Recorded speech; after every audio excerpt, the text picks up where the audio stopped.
mara ile siku ile tamko linatoka rasmi, kila mtu arudi mkoani kwao alipozaliwa.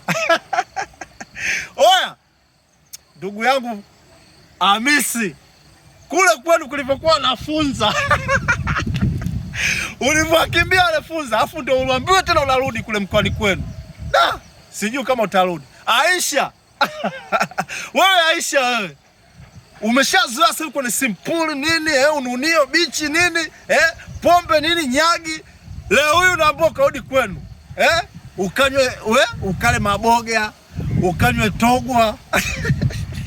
Utakubali yale madanga ulikuwa na bebe mambo ya hivi yani? Oya Hamisi, utakubali hiyo kauli ambayo kila mtu kwao zile fursa zitakumaliza, zile fursa lazima zitakula sana Hamisi, huwezi ukarudi.